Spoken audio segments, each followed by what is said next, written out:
Quickly, think of a sustainable fashion brand. Any that comes to your mind. Does it include earthy tones or linen?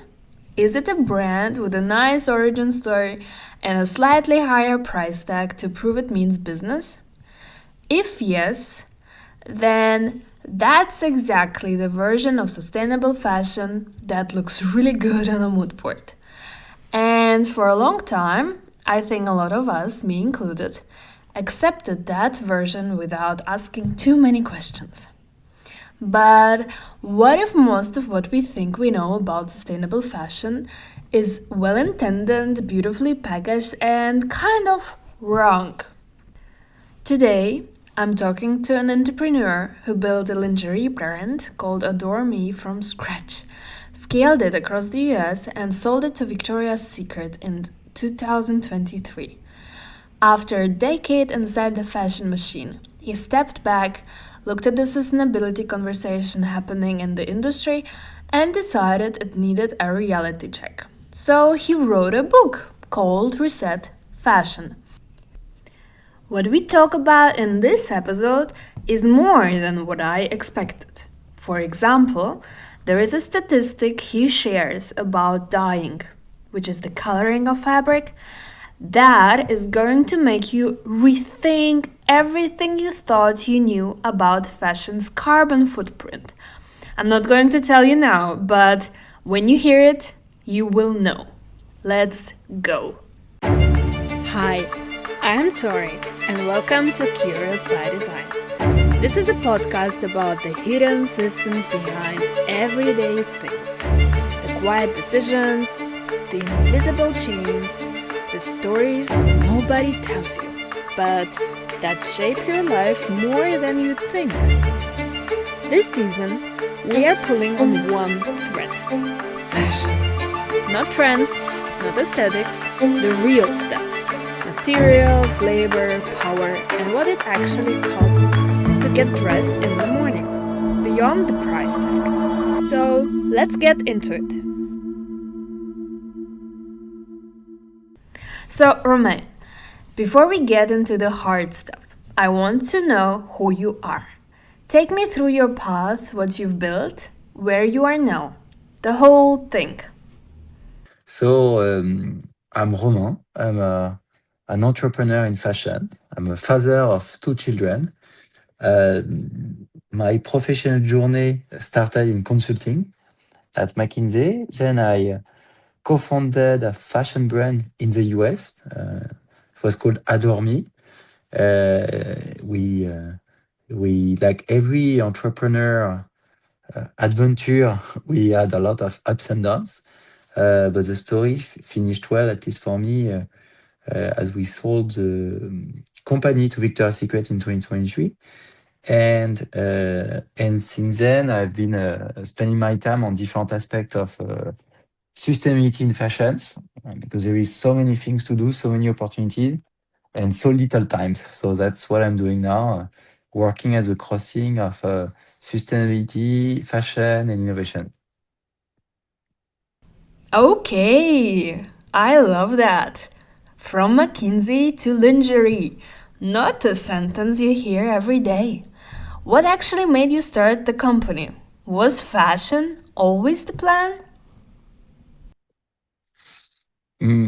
It was a little bit unexpected. I mean, I met my partner at McKinsey, and he wanted to launch a business.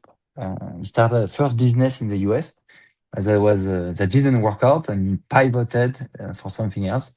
And he was enthusiastic about the future of fashion was in e-commerce. So that was back in 2012, and he made me join the adventure. But life takes you in an unexpected turn. I mean, I was at 30. Whatever, 30, 32, 43, selling lingerie in the US. It was not my career plan, so that's a little bit random. But then, what was uh, what was the plan was to launch a business. I think there was a entrepreneurship adventure, and to use technology to um, to make things a bit different. Alors, technology in fashion back in 2013 was having a .com. So it was not AI or things like that, but still there was like, what will be what are the opportunities of, of technology to serve and to address a market in a different way. And then I'm making things simplified because there was also it was the beginning of the social media that were doing advertising and so on. So there was many pieces that of technology that were added and have changed with pros and cons, the way fashion is operating today versus how it was operating even 10 years ago. I love the story and the fact that it worked. So, what actually makes a brand successful? Because obviously, there are brilliant people with brilliant ideas who never get there. So, what was the combination for you? I mean, what makes the brand successful? I think that but first, every entrepreneurial adventure, there is a big part of luck that we should not underestimate. Uh, in the sense, I met so many entrepreneurs that were brilliant, worked very hard, and had great ideas, and the time to market was not the right one. Or so I think that it's important to acknowledge that chance is a part of any adventure. And of course, you can increase the hard by being smart, by working hard, by analyzing the market in a way, but there's still this kind of factor. I I think that we we we had a good analysis of the market on what we guessed, which was like e-commerce will eat the world and our price point. We were targeting to sell a product between $40 and $80. And why this target? Because less than $40, we figured out it was not possible to compete against Amazon or really a cheap product.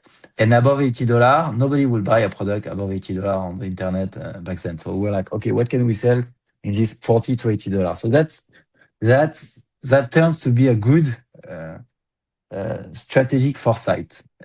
The other thing is like we say, okay, there is a segment in the lingerie because it's the price of the product and the experience is not amazing online. And paradoxically, the lingerie has a long history of selling online. Like if you look at 100 years ago, you had it was before internet, huh? If you are looking at the catalog of Sears, which were like the distance commerce 100 years ago, one of the most successful category was in the intimate space. So that means it's a category that it might be easier because there is a relationship with the customer. She wants to try. There's a bit intimacy and so on. So it was not a totally uh, unknown ground to shop with distance.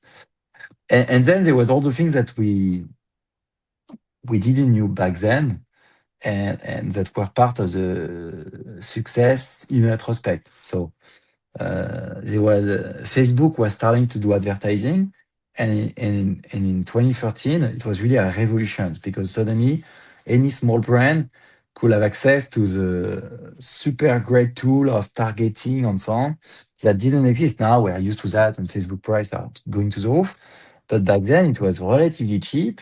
It was very rudimentary compared to what we have today, but it was working. And the most important thing, which was like you show an ad to somebody, the customer that is semi-qualified, was there. Oh, I want to sell, I want to display my ad to a woman interested in fashion in the US, and shook, and I will pay $1 per click, and you will have this. So that was new. And for us, it was a big factor of reaching a certain level of growth and then unlock new opportunities. And there was also like something we didn't knew, which that the lingerie market was extremely hard. It's a bad market. Don't open a business in lingerie. in the sense that it's within fashion, it's like a small subset of fashion market. It's like what, less than 10%. And the product has a lot of complexity, more complexity in like a shirt. Like if you look at my shirt, it will have like 8 components. If you look at a bra, you'll have more 50 components. And it has implication on the supply chain, on the suppliers that you work with.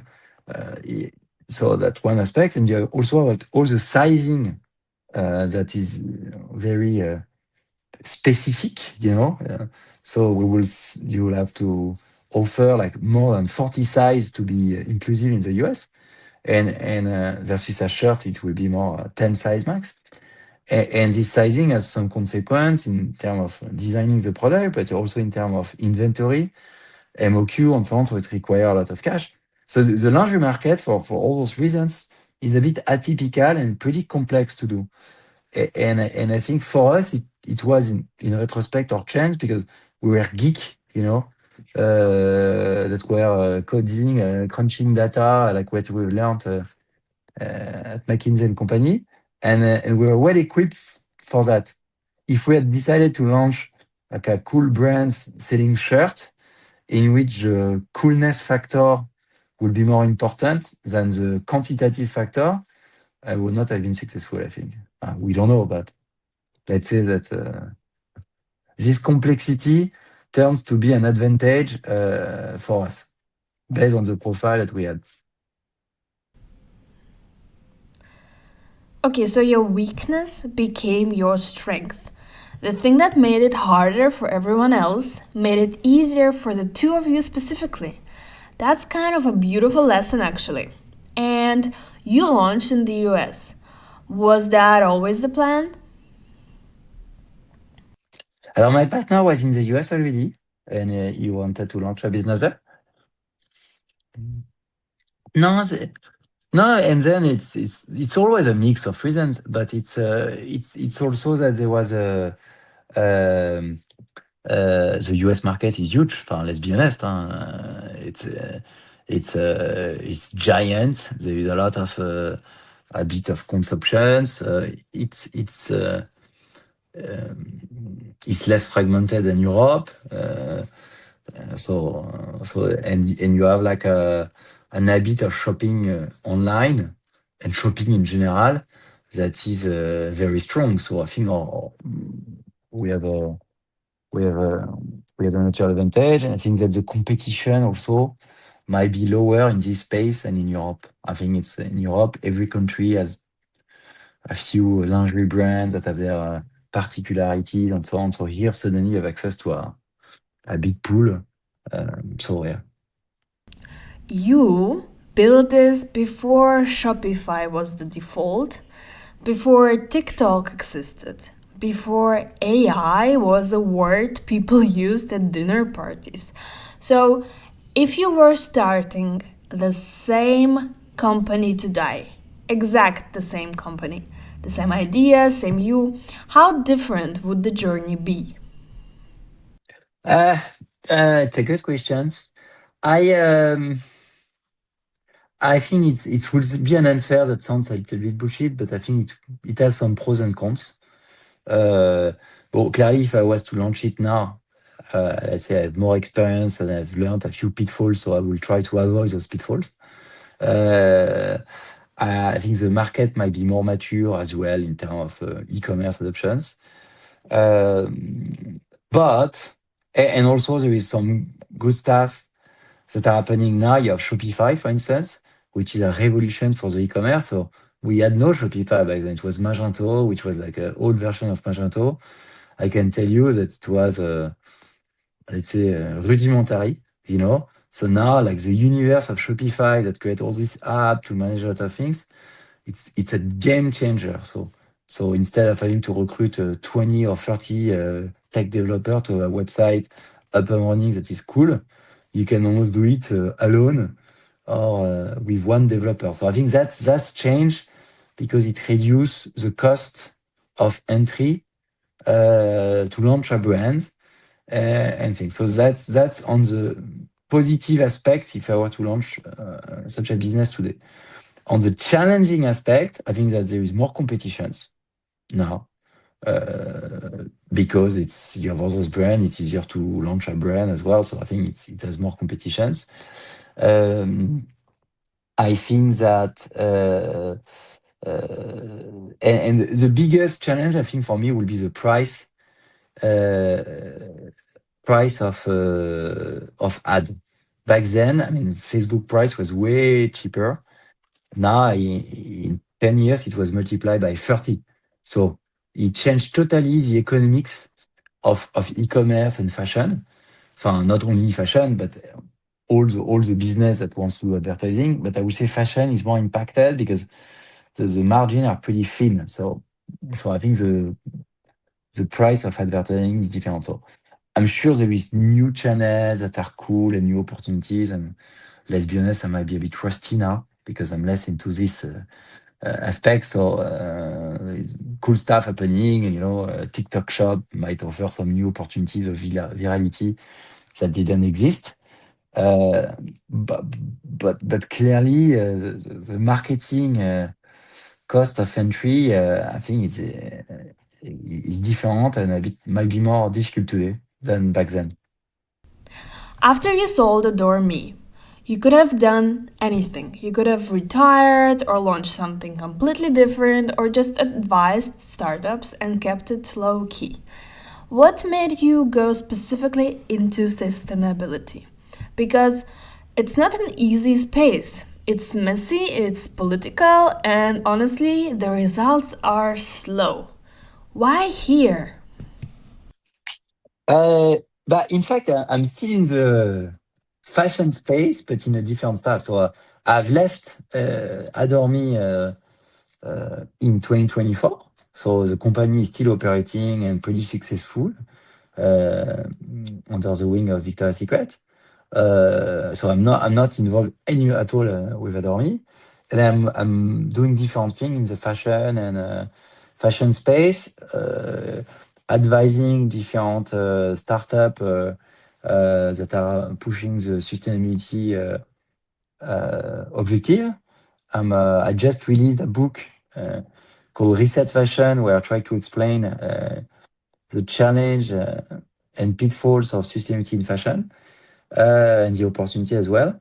And so I'm still active in the fashion space, but the fashion space is so large. I'm just doing something else. So I'm not selling product for a brand. I'm like trying to help business to be successful in this space in a different role, more of support than directly on the front line. So it's different. And the book. What pushed you to actually write it? Because writing a book is a very specific kind of decision. It's not a LinkedIn post. So, what made you say this needs 350 pages?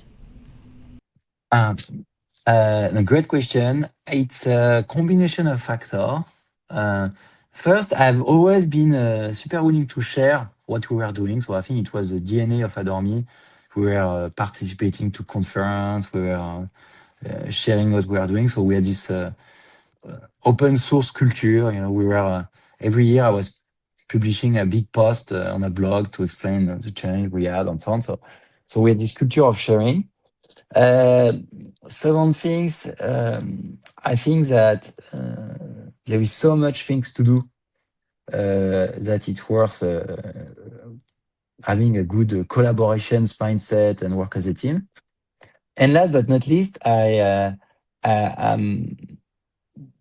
a bit disappointed, let's say, by the direction of sustainability within the fashion space.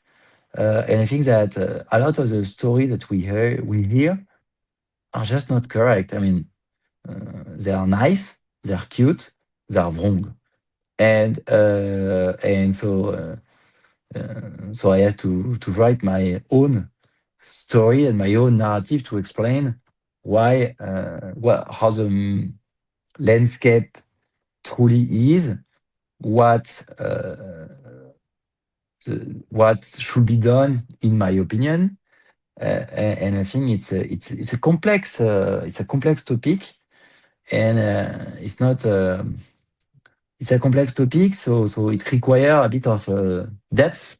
And I think the book was a good support for that because you have 350 pages of analysis on the fashion space, which uh, which I think are needed to really help people to understand the, the landscape, the pitfalls, why things are not working. And of course, in 350 pages, you can say more things than on a tweet. So Okay. Nice, cute, and wrong. I need you to be specific. Give me examples. What are the stories we're telling ourselves about sustainable fashion that just don't hold up? yeah, sure. I think that in general, you have a theory of the organization that is very interesting. It's called the unintended consequence of good intentions, and it's a theory that dates from the 60s. I didn't invent it, and basically it explains that you can have good intentions in a complex ecosystems. It doesn't translate into a good outcome because there is many effect, a lot of stakeholder, unexpected turn, and so on. So you could think as a Airbnb, when it was launched, it was a nice project about you rent your room to make extra money. And now you go to Barcelona and it's full of Airbnb, and the locals are not very happy about these little perks that was offered by Airbnb. It's a good example of good intent, but let's say challenging outcome. This actually connects directly to something I heard in episode 3. Natalie and Carla Vorarlberg told me they regularly receive brand new unworn Shein shirts in their donation containers. Still in the color range, zero stains, zero quality, so the product exists, the transaction happened, the carbon was emitted, and it ends up in a sorting plant. And in the fashion space, there is a lot of example of good intent, but bad outcome in at the end. So, for instance, you have the belief that customer will buy more and more sustainable fashions, which people wanted to believe that, but in fact, it doesn't really material. And so a lot of business were not successful, and a lot of strategic direction that were taken were not the right one because it has some implication. People will say, okay, but people will buy more, let's invest more, let's increase the price of the product. And in fact, customer, there is no green premium. It's a very minority the green premium. So it was a wrong directions.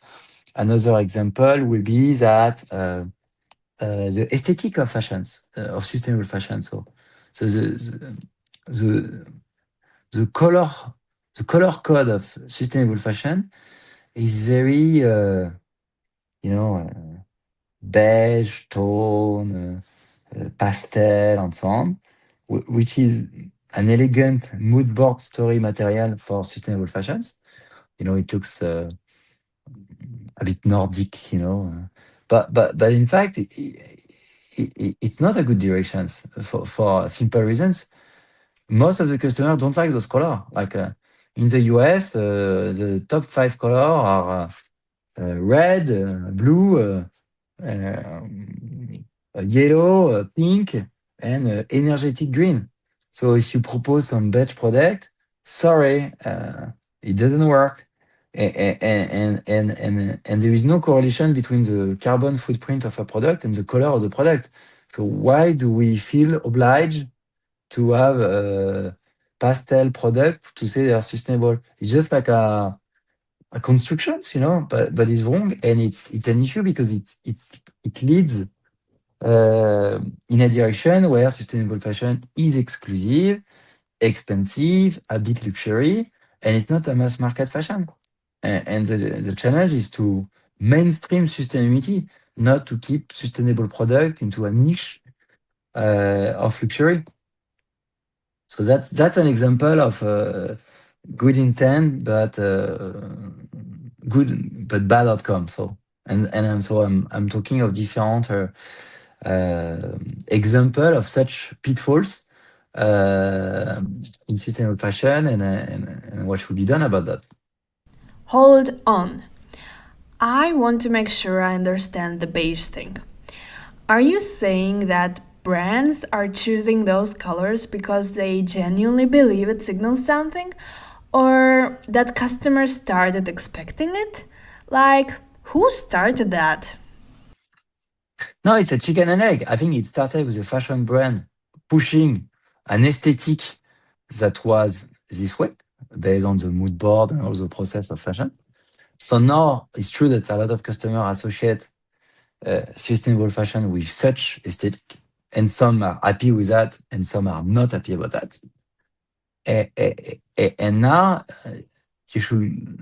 The point is like it's there, but it's worth questioning this aesthetic because it's just designed to stay a minority of fashion. So and it's not neutral. We were a mass market brand selling all across America, and let's be honest, the average consumer is not very sustainability fan. Doesn't mean they don't like it. It's just that they will buy a product because it's nice. So if we were to do a category of the sustainable products that were this color, you will know that you will cap your potential to 10% of your sale. While I think we should try to uh, hope to have 100% of the sales with sustainable product. So that's an example of things. So the process was more the brand pushed with a lot of marketing and campaign and things like that. And now the customer associate to that, but it's not really the good directions. So, if the beige world is a trap and customers aren't willing to pay a big premium, how do we actually make sustainable fashion work at scale? How does that bridge look like between where we are and where we need to be? Alors, there's a lot in your questions. I didn't say the customer don't care. The customer do care, but they will tend to accept a premium of price of 3%. So you need to have the same, more or less the same characteristic of the product in terms of experience, including the price, not exactly the same, but more or less the same, and the product being more sustainable. So that's not easy, but it's feasible. But if you arrive with a product that is 25% more expensive, people will not buy it. So, and it's not that the people are villain, it's just that the way they are human, they have their own constraints. So I think that's the role of the business to come up with a more sustainable product in this price range. So now how to do it? There is a lot of things to be done. So it's like not like I don't like a magic formula and an envelope in which do this and things will go there. If you read the page, the book, you have some example, but it's more many factors. So there is a work to be done on focusing on the right battle. So focusing on the right battle will be typically focusing on where the carbon emissions are, which are typically on the production side. Technically, we call it the scope 3 of fashions. And scope 1, scope 2, scope 3 is a way to compute where is the source of the carbon emission of your product. Is it a direct emission of your business? That will be scope 1. Or is it indirect? That will be more on the production side. And it's something that is not specific to fashion. You can do it for all the sector. And you have some business like airline or construction in which the scope 1, the direct emission, are 60 or 70% of the carbon emissions. So they are working on this direct scope 1 because it makes sense. In the case of fashion, 98% of the emission are happening in scope 3, indirect. And most of the effort of fashion brand are focused on the scope 1, the 2%. Why? Because it's easier, they control, blah. But I think it's the wrong direction. I think most of the effort of the company should be focused on scope 3. What do we do about that? And it requires a change of mindset, it requires of awareness, it requires some solution, but at least let's work on where the things are truly happening instead of bragging about an initiative to turn off the electricity in the headquarters or in the retail store. It's epsilon, you know. You know, if all the fashion brand were turning off the light at night or turning on the light at night, it will be epsilon. So don't communicate about that, please, because it's just like a way to fool people, customers, but also people inside the company. It's not really an initiative that matters. Epsilon. I love that word for it. Like, technically true, completely irrelevant. So that's focus on the right battle. Then within the right battle, the key is to provide products that are better. Alors better, you can have a lot of definition. It can be less carbon, it can be like less usage of water, less usage of chemical, increase impact on biodiversity and so on. So it's not easy and it can become very quickly and technical, let's be honest. And my goal is not to enter into a battle of should we favor biodiversity or carbon or whatever. I think it would depend per product, per brand, but at least better product will be a good path in directions because the fashion industry today is 6 to 8% of the carbon emissions of the planet. So it's massive. And contrary to a few other industries that are at least have reduced, start to reduce their emission, it's still going up every year. So not a bit, every year is going up. So if we could at least move in the right directions and go from let's say 6% to 5% in 2 years, and then 4%, and then 3%, I will totally sign for that. So and I prefer to agree on the direction and to staff than to have a specialist debate about biodiversity matters more than water usage. Both matter, but at least let's move on to the right topic. Something I keep bumping into in these conversations is that nobody defines sustainability the same way. For some people, it's materials. For others, it's labor rights. For others, it's carbon. How should we, as consumers and as brands, decide what to care about and what direction to go? Yeah, no, it's a great question. I think it's part of the challenge as well. Actually, you have different bodies that have tried to come with a definition. You have the Global Fashion Agenda. You have United Nations that come with a framework, and you have other very smart people that have been thinking about that. And all definitions are correct by design, but you are right that sometimes they actually overlap, sometimes they are different, and it's not easy. And I think it's you have some that are more focused on the environmental aspect. Others have a bigger social component with the right of labor. And I think that it's part of the challenge because it's become a little bit a open house where everybody can claim we are doing something that is good for the planet without really aligning on what is inside. So I think this diversity of definitions is a trap sometimes because it can hide a little bit of bullshit. It's also an opportunity of kind of pluralism of positive impact. And I think after, it might also depend of individuals, what are their preference, and also of the brands. I mean, if you have a brand that communicate a lot on the protection of the ocean, I think naturally there will be more water protections folks than labor right. So some will say, no, we try to touch on all the aspects of the world and with some kind of complex mental construction, and they will be right on that. Other might be more on no chemical is good for your health. So I think it depends. I mean, me personally,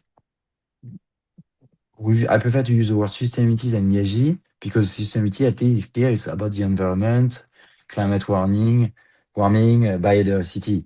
But it's my personal preference. It's not, and I totally agree. Some people say, no, for me, labor right matters more and I want to have transparency. I think that what is the communality of all those elements is like uh, the more transparency, the more information people have, the better the choice. When you don't know how your garment is done, bon, bah, it can have bad effect on the biodiversity, labor rights, or usage of chemicals. If you don't know anything, there's not much. The day when you start to have this transparency, bah, you might be a bit more selective in your pick and choose of what you will prefer. And that's applicable for individual customer, but also for brands. So um, I'm not sure it answers exactly the question in the way you wanted, but that's my view on this diversity of definition of sustainable fashion. That brings me to a question I've been sitting for a while because everybody talks about this consumers, brands, governments, and somehow nobody seems to feel truly responsible. It's always the other person problem. So, honestly, whose job is it? Yeah, I think first, the world is not binary in general, and especially when it comes to shared responsibility. So, everybody can find reasons to say it's not my fault, it's the other, for sure. But in fact, it's much more diffuse and let's call it shared responsibility. Uh, what is sure is like uh, everybody will pay the consequence and the price of the bad outcome. So it will be you, it will be your children, and it will be the children of the brand owner, it will be the children of the politicians, and it will be the children of the NGOs. So I can tell you that we could argue on who should do anything. I can tell you that the outcome will be widely shared by everybody. Maybe some countries will suffer more than others, but it will be bad for everybody. So uh, I would prefer to say who has kind of the power to steer in the right direction. And everybody has their kind of secret power, and it's not easy because it's a lot of different stakeholders, sometimes with competing interests, but everybody has their secret power. So typically, if I'm making things much simpler than what they are, you have four constituents. You have the government that can try to influence, to give new regulation, and so on. And it's good because they have to have systemic change and to raise the bar and so on. It's not, they cannot do anything alone because if there is no like other constituent following up, they can write a law and then nothing moves. That's a little bit what's happening. So they have the power of uh, prescriptions, but they don't have the power to really do. So they need others to do. Then you have the the brands, the business. Alors, they have actually uh, they have a lot of responsibility because they could easily wash their hands saying, oh, it's only 2%, it's none of our business.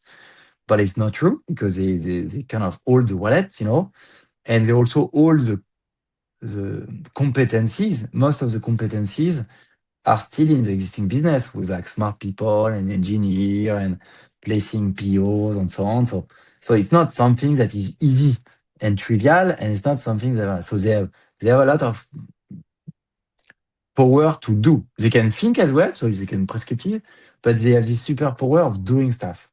And it's also their interest because it's not stable. I mean, like if you wash your way of your responsibility, I can tell you in 5 years, in 10 years, you will disappear. Think what could be a good analogy. Blockbusters that used to run video back in the days, they could say, "Oh, we don't care about technology with our business," and up they disappeared when Netflix arrived. So I think that the brands that just totally washed away from their responsibility, it's not a good strategy direction, and they have a duty to survive and to be successful. So if they do nothing today, they might be off the hook for 1 or 2 years, and then they will suffer big time. So I think they know that, so they cannot escape the responsibility. Then you have all the civil society, NGOs, researcher, journalists, and so on. I think that they have the power of influence.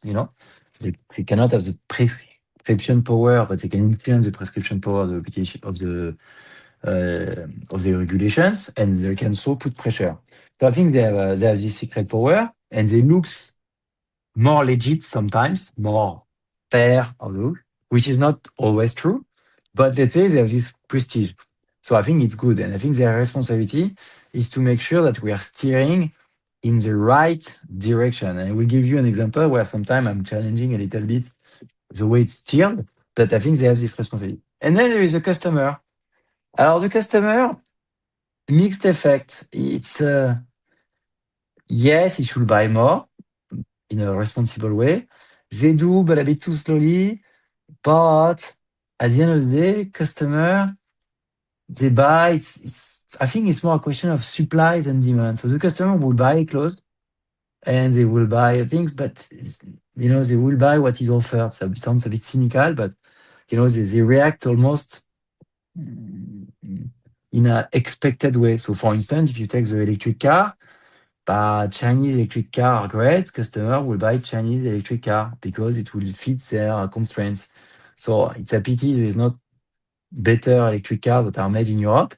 And we could say, oh, they should buy expensive electric powered car made in Europe, but they will buy the ones that fit their budget and their needs. So of course, it's good that they encourage, but I will not put too much burden on the customer because he tried to make his agenda and he buy what is offered at the end. So I think it's more a question of supplies and demand, the sustainability in fashion. Even if I encourage every customer to vote with their wallet and to buy more responsible brand. You mentioned challenging civil society a bit. I want to follow that thread because that surprised me. We generally think of NGOs and watchdogs as the good guys. What's the critique? I think the duty that they have is to really know the topic, its complexity, accept and favor the nuance on that to help people to be more educated. I give you an example. In Europe, it's a lot of it's cooler to say, oh, it's made close from Europe, let's say either within Europe, in Portugal or in Tunisia, than made in Asia. Because made in Asia sounds very bad, because you have a lot of transportation and you have this imagery of a boat that crossed the world 5 times. Okay, it's true, but it's a bit short-sighted because the transportations of the garments are 1 to 3% of the total uh, emission of carbon of a product. So only 3%. And the energy mix is much more important. The energy mix is like, are you making your product with coal, with electricity, with things? And it turns that, for instance, uh, in the countries that are south of Europe, the energy mix is very bad. So if you make a product, everything will equal, you make the same product in Sri Lanka or in Turkey, it's better for the planet to do it in Sri Lanka, just because of energy. Voilà. And it doesn't mean we should not do product in Turkey because they have also other advantage, it's close and so on, and they're also upgrading their energy mix. But it just shows that some stuff are a bit counterintuitive. So the Pavlovian aspect of produce clothes is better for the environment, I don't think it's true. I think it's good for many reasons, but I don't think it's good for the environment if you really care about climate warming. So that's, I think, an example of where civil society needs to be a bit more nuanced and so on. Another example is like You have some fashion brands that honestly are doing a lot of effort and are leader on many stuff and invest a lot. But it's such a mess, I would say, that you still have some glitch. Okay. And when somebody found a glitch, the, it trigger like a burst of outrage that is not correlated to is it really bad or is it really fair? It's related to is it big brands that will slap. So, if you take this big brand famous was caught into like minor fraud, whatever, people will only see, oh, they are villain and they will be happy at that. So I think it's kind of reinforce the passions of people into what the people wants to hear, but I don't think it's fair. And so the result is it has some real impact. So a lot of brands are doing, for instance, more things than what they communicate because they don't want to be caught under the radar. So that's a good example of calibration of civil society that needs to go in the good directions. So anyway, long story short, everybody has a role to play. I think the roles are complementary. It's not easy, but I think that the more collaboration can exist, genuine collaborations, understanding the constituents, and leverage the secret power of everybody, because everybody has a secret power that the other don't have, will be key to actually help to make fashion more sustainable. Okay, let's talk about technology because I think a lot of people have hope placed there. The idea that AI, sensors, blockchain, digital passports, that tech will kind of come in and fix what we can't fix through willpower alone. Is that hope realistic? No, mais great question. Yeah, technology will be important to change the way fashions is doing fashion. So technology will not make fashion more sustainable per se, because the reason why it's not sustainable is like there is a physique of transforming some cotton into a shirt. But technology can help to make uh, the physics smarter or more optimized. And you also have a lot of innovations that are not technology like tech, but about chemistry and things like that, that also unlock a lot of opportunities. So I think, yes, technology will be necessary to make fashion more sustainable.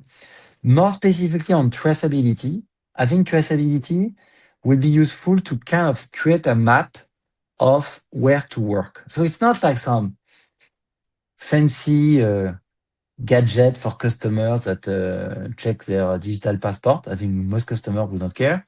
It's more like to help to say where should we work to reduce our carbon emissions. So, for instance, within fashion, half of the emissions of fashion are about the dyeing, so the coloring of the garments. So this used to be white cotton, and now it's white and red. This process, half of the carbon emission of fashion, that means 4% of the total carbon emission of the world. That means the dyeing process of fashion is 2 to 3 times bigger than the airline industry. Nobody talks about that. Well, it's just insane. But it's happening in tier 2, tier 3 suppliers. That means the supplier of the supplier of the supplier of a brand. And it's not easy to know who they are because it's kind of scattered all over the place. But with traceability, you can know where was the dyeing of this shirt done. Was it in some kind of responsible dye house in Bangladesh? Or was it done in like a very primitive dye house in Indonesia that is only powered by coal? And then if you know, after you can take actions because you can say, well, can we upgrade the capacity of the primitive Indonesian dyeing house to make it more responsible? And then you have a technology that can help with some um, a bit of AI and sensor to better optimize or even use a different process. So traceability helps you to know where to find. It's like a treasure hunt. We have a map of the treasure to do. So I think like misunderstanding of traceability is to believe that it's useful for customer. No, it's useful for brand that really wants to work on what really matter. The dying statistic? is just insane. 2 to 3 times bigger than the airline industry? The same airline industry that think we are told to feel guilty about every time we book a flight? And it's the coloring of fabric? That's almost too simple to be real. I'm going to link a few sources in the show notes for anyone who wants to go deeper in this one. All in all, fashion has a huge problem. It produces more emissions than all international flights and shipping combined. It pollutes water, trashes unsold clothes, a truckload every second. And while that sounds distant, the truth is it's driven by us. We own more than ever, yet feel like we have nothing to wear. We buy more to fix that feeling, and the cycle repeats. I know because I've lived it. Closet full, nothing to wear, stress before school, work, events. I thought clothes were identity, expression. And they are, however, not the way fast fashion has taught us. It's a system design failure. Most people wear only 30% of their wardrobe, and 61% still say they struggle to find something to wear. That's why I'm building a styling app. My app helps you preserve the stories in your wardrobe by styling what you already own, buying only when it truly makes sense. We are getting close to the end, and I want to finish with something real. Not forced optimism, but actual grounded reasons to believe this gets better. What gives you hope? I'm an optimistic person. So I think that there are so many low-hanging fruit that it's easier to decarbonize fashion than other sector to start with. Second, I think we have this rare conjunction of maturity of project, customer getting a bit more sharper as well. People feel every day that the world is collapsing. So there is kind of creative combinations there, and that can bloom on a fertile ground of a lot of work that was done a few years ago about regulations. And the regulation are not stopping. Actually, they've been slowed down in Europe, but every year the rise is going up. So I think we're entering into this kind of world where combination of needs, opportunity, I think so that gives me some hope. And the second reason is more about the fashion industry itself. I think that it's an industry that is extremely influential. And if fashion can transform itself towards more responsible practice, I think it will have the power to influence other industry that have the same kind of pitfalls and I think fashion is interesting because it's a very it's not worse or better than the other industry. It's just like a caricature of the capital of the consumerism and the capitalism we live in. And so it's like it's easier to see what doesn't work because it's such a caricature. But if it transform, and I think it's possible to transform like within 5 years in a spectacular way, I think the other sector will be influenced because fashion has this magical power that goes way beyond its economic clout, which is not that big versus technology, for instance. Before I let you go, the book. Tell people what's in it, where to find it, and who it is for. Because I feel like this is not just a fashion industry book, it's wider than that. Alors, the book has just been published, so it's called Reset Fashion. You can find it, let's say, on Amazon to make things simpler. It's all over the world on Amazon, and then in some bookstore, it depends where you live. Uh, I'm covering a lot of topic on the book. I think that I try to take the point of view of an operator because I was more an entrepreneur, so I've done stuff, so I'm not a theoretician of fashion. I'm just like somebody doing. It's pretty holistic because I really think that you cannot understand sustainability in fashion if you don't understand fashion in all this multifaceted approach. So I talk about the pitfalls of the way sustainability in fashion is done. I am also talking about how fashion as an industry has been destabilized by multiple trends. So it can be e-commerce, it can be fragmentation of supply chain, it can be Chinese brands that are coming, it can be tech, it can be social media, it can be regulations. So there is a lot of factor of destabilizations that you need to understand sustainability in fashions. And then I'm trying to cover, of course, what needs to be done for the industry. So we talk about technology, we talk about traceability, but there is also a lot of engineering level that we can talk. There is a lot of cool things that are done by different brands that people don't know, like Decathlon, Nike, Uniqlo. They are doing cool stuff that people are not aware, and I think they will talk about that. We talk about collaboration. What type of collaboration is to be done between players of the industry to be really efficient? We'll talk about HR. What are the skills that people need for these transformations? And we talk about purpose, because at the end of the day, it's a collective project. What do we want to do individually and collectively in a company, in an industry, and for our planet? So time to reset passion. Here is what I keep thinking about after this conversation.